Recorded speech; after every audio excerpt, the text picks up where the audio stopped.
Okay साडी आ वाली problem की आ टू स्मॉल स्फीयर दो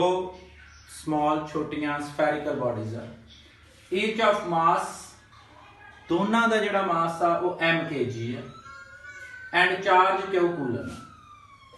दो स्फेरिकल बॉडीज जिदा एक आ कोई मान लेंगे बॉडी दोनों ते सेम चार्ज है क्यों सी दोनों का मास भी सेम है are suspended from a point with insulated thread एक इंसुलेटेड थ्रेड ना एक पॉइंट तो बन के मान लो धागे ना रख देता हूं दोनों ते सेम चार्ज है मतलब दोनों ने एक दूसरे को रिपेल करना इट मीन जे इस पॉइंट तो बन के इदा लमकाइया हुई ने ते इस पॉइंट ते मतलब कि हुण तक दी जिहड़ी साडा सॉल्यूशन करांगे हुण तक दी जिहड़ी प्रॉब्लम आ उस प्रॉब्लम दे विच किसी एक पॉइंट तो ओ पॉइंट मान लेंगे इहनूं असीं दो बॉडीज आ एक ए बॉडी मान लेंगे हैं दूसरी बी बॉडी ओके मैनू कितना पता है दोनों एक दूसरे तो दूर जानी मैं बना तो देती हैं मैनू कितना पता लगा मैं एक दूसरे तो दूर बनावा क्योंकि उन्होंने कहा कि दोनों के सेम चार्ज है मतलब इतने भी क्यू चार्ज बी बॉडी और इतने भी क्यू और इतने भी क्यू और जो दोनों के क्यू चार्ज है दोनों एक सेम चार्ज या सेम नेचर की बॉडी एक दूसरे को चार्ज रिपेल करते हैं और थ्रेड इंसुलेटेड थ्रेड आगे चार्ज इदा ट्रांसफर ना कर जाए तो चार्ज कितने चल ना कर जाए इक्वल चार्ज अगर नहीं करेगा बट किसी होर जगह ना चले जाए इस करके इंसुलेटेड थ्रेड लिया इतने चार्ज रहे उन्होंने दूरी एक दूसरे तो एल ली इधर भी और इधर भी okay if theta is the angle theta किथे है ईच स्ट्रिंग हर एक धागा बना रहा okay make in vertical when equilibrium जो ये दोनों इक्विलिब्रियम जा गई मतलब इतने रुक गई ना इधर आ रही ना इधर जा रही ना इधर रुक गई दैन ये अबे असी इसनूं सी पॉइंट मान लेंगे हैं तो इत्थे एंगल कितना बनता थीटा ठीक है ओके वे इन्नी कहानी सानू पता हुण वो कहंदा कि साबित करो शो दैट कि जिहड़ा इत्थे जिहड़ा चार्ज है जां ये बॉडी जिहड़ा चार्ज है क्यू स्क्वायर वो 4mg l square sin square theta tan theta 4 pi epsilon not the equal है ओके ओदे लई इत्थे डिस्कस करदे हैं सबना पहला मेरा बेटा कुछ देखना कि जे थीटा है दिस वन आ थीटा एंगल है साडे कोल ते आ 90 डिग्री है ते साडे कोल आ एंगल कितना होएगा आ 90 है ना दोनों का सम भी 90 होएगा ठीक है ज्योमेट्री अकॉर्डिंगली ता ये थीटा है कितना होएगा 90 minus theta that's clear okay now weight body का वर्टिकली डाउनवर्ड लगेगा mg थले में एक्ट करेगा इन्होंने स्मॉल m लिखा सी वो लिख लेने हैं mg और ये दोनों फोर्सेस इलेक्ट्रोस्टैटिक फोर्स की रिपल्शन ये इधर नु रिपेल हो रही है f force electrostatic weight mg vertically downward angle act करता ते इथे जेड़ा एंगल हो गया कितना हो गया 90 ओके डिग्री ओके इधर भी 90 डिग्री होएगा इनू ही डिस्कस करांगे ये चीज इथे एक बार कोल क्लियर ओके हुन जे मैं ए वैसे तरीके ने इस पॉइंट पे भी होएगा वेट एदा mg डाउनवर्ड एक्ट करता है और इलेक्ट्रोस्टैटिक फोर्स इधर आ एंगल 90 माइनस थीटा होएगा और 90 डिग्री होएगा बाकी सारे एंगल डिस्कस करांगे ओके साइड पे ओके जे मैं इथे इलेक्ट्रोस्टैटिक फोर्स का एक्सप्रेशन 4 पाई एप्सिलॉन नॉट मेरा वाला साडे कोल आ रहा है तो मैंने इन्ना जेड़ा होगा कि मैं इलेक्ट्रोस्टैटिक फोर्स का एक्सप्रेशन इस्तेमाल करना है ओके वो इस्तेमाल करने मैंने इस चार्ज विचली दूरी पता होनी चाहिए है ओके इथे आप y तक पर इस्तेमाल करांगे इथों इथे तक कर दी दूरी साडे कोल कितनी है l और मैंने ए वाली फाइंड आउट करनी पड़नी है टेक ट्रायंगल OAC इस तरीके ना इस तरीके ना इस तरीके ना आ वाला एंगल थीटा है आ वाला 90 और बेस 90 और थीटा वाला बेस वो तो opposite perpendicular this one is the hypotenuse okay मैंने परपेंडिकुलर फाइंड आउट करना हाइपोटेन्यूज पता मैंने परपेंडिकुलर और हाइपोटेन्यूज का रिलेशन सानू पता sin theta okay sin theta मैंने की चाहिए मैंने BC चाहिए इस करके मैं sin थीटा है sin थीटा कितना परपेंडिकुलर अपॉन हाइपोटेन्यूज परपेंडिकुलर साडे कोल कितनी है AC और हाइपोटेन्यूज साडे कोल AO then sin थीटा कादे बराबर है ना AC बटा इथों दी लेंथ सानू पता थ्रेड दी L ते AC कितनी हो गई L। ओके AC पता लग गई, इथे मैंने एक चीज क्लियर हो गई। Okay in this AC is equal to sorry not AC मैंने AB चाहिए AB is equal to इथों तक का दूरी AC दा इथों तक का दूरी होनी होनी इसका मतलब 2 टाइम ऑफ AC हो जाएगा और AB मेरे पास कितना आ गया AB मेरे पास आ गया 2 ओके इथे sin थीटा भी होना ना नहीं तो मत करिए सर 2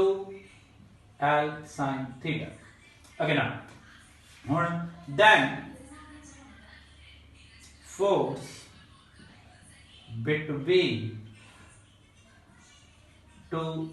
charges दो चार्जेस विचली फोर्स कितनी है that's F is equal to 1 by 4 pi epsilon naught एक चार्ज Q दूसरा भी Q उन्हां विचली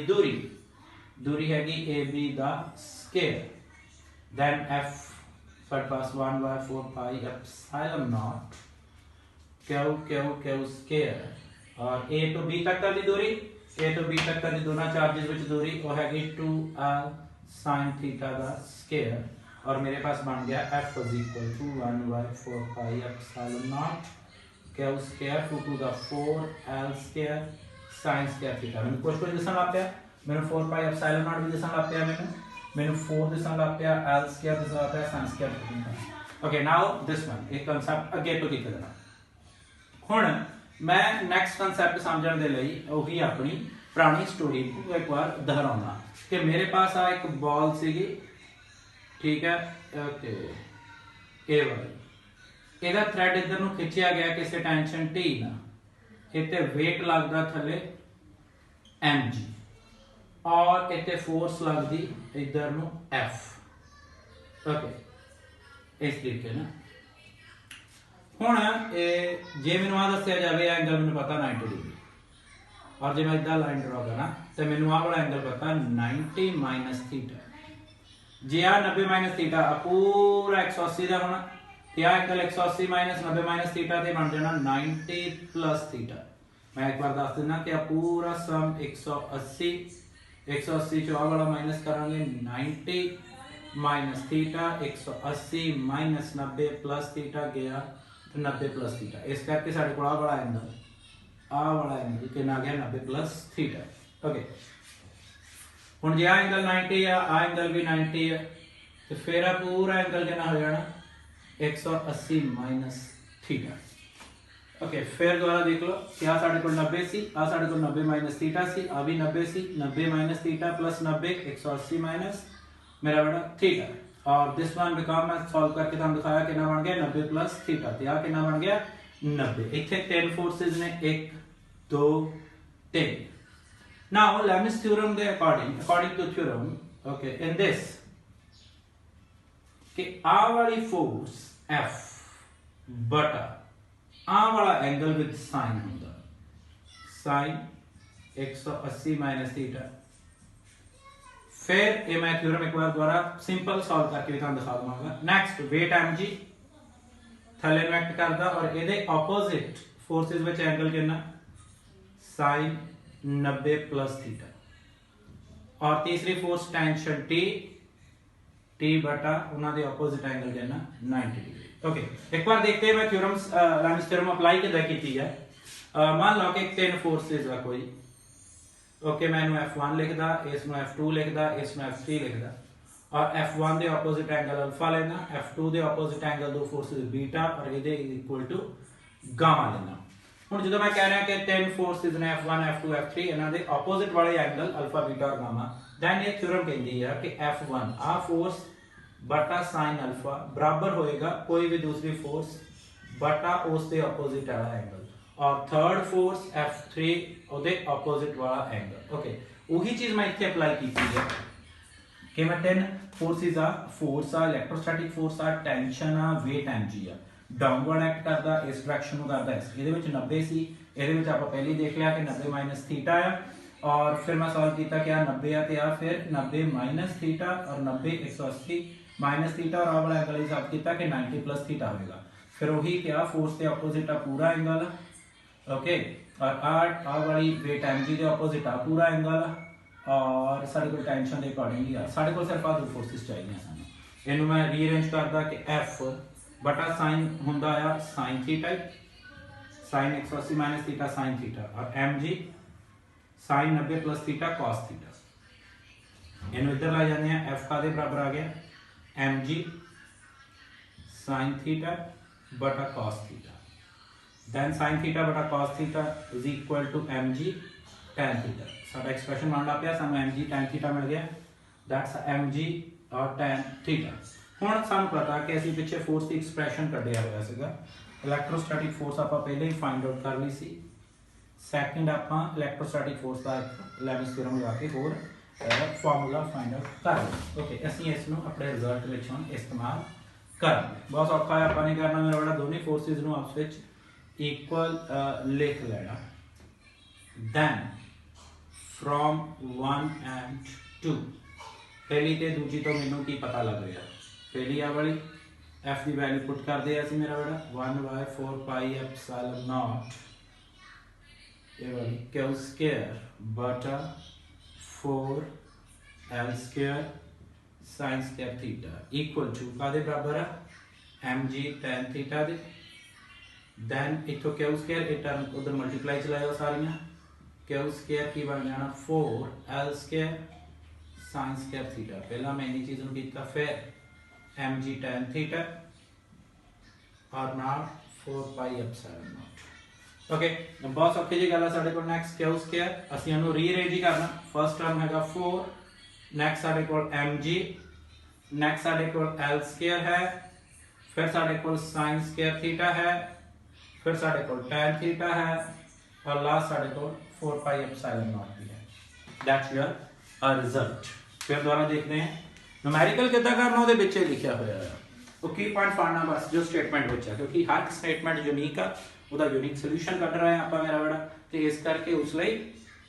ਇੱਕ ਪਾਰਟਿਕੂਲਰ ਤਰੀਕਾ ਨਾਲ ਵਿੱਚ ਦੱਸਣਾ ਹੁੰਦਾ। ਕਹਿੰਦਾ two small spheres each of mass mkg, ਕਿ ਦੋ ਸਮਾਲ ਸਫੀਅਰਸ ਆ, ਹਰ ਕਿਸੇ ਦਾ ਮਾਸ mkg ਹੈ, ਐਂਡ ਚਾਰਜ q ਕੂਲਮ, ਤੇ ਉਹਨਾਂ ਦਾ ਚਾਰਜ ਕਿੰਨਾ q coulomb. Okay, suspended from a point by insulated thread, उन्होंने एक पॉइंट तो insulated thread नाल लंका each of length L तार thread दी length L theta angle vertical बनदा पिया आ वाला साडे कोल इक्विलिब्रियम स्टेट दे विच, तो शो करना सी कि जेड़ा चार्ज है ओदा स्केयर वाला टर्म दे इक्वल है। सब तो पहले आपने हमें पता कि इलेक्ट्रोस्टैटिक फोर्स का न्यूमेरिकल ਅਸੀਂ डिस्कस कर रहे थे, इलेक्ट्रोस्टैटिक फोर्स करांगे तो ਉਹਦੇ ਵਿੱਚ दूरी पता होनी चाहिए। सब तो पहले मैं एक ट्रायंगल ਲਈ OAB ਉਹ ਚੋਂ AC फाइंड आउट कीता ट्रिग्नोमेट्री यूज करके। फिर मैं क्या कि मैंने जी दूरी चाहिए AB और 2 टाइम ऑफ AC है, AC की value L sin theta put की थी। फिर इलेक्ट्रोस्टैटिक फोर्स ਲਈ ਉਹਦੇ ਵਿੱਚ ਆਪਾਂ वैल्यू पुट करके एक एक्सप्रेशन बनाया। फिर आपने इस पे लेवल्स थ्योरम लगाई, ठीक है, मैं विच समझाया तुहानू किस तरीके नाल एप्लीकेबल होनी है। तीन फोर्सेस दा F mg और T, मैं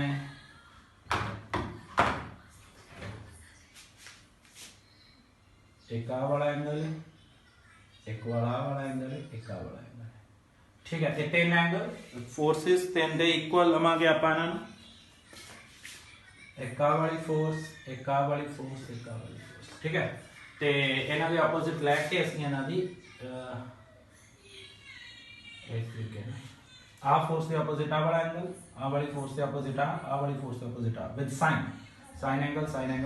ठीक है। अपने दो टर्म च की हैं वो च आपां इधर लै गए sin थीटा बटा cos थीटा tan थीटा हो गया। फिर बस आप फोर्स का फर्स्ट इक्वेशन की वैल्यू कड़ी से आके पुट कर दी, तो साडे कोल q स्क्वायर की वैल्यू फाइंड आउट होगी। थैंक यू मेरा बच्चा।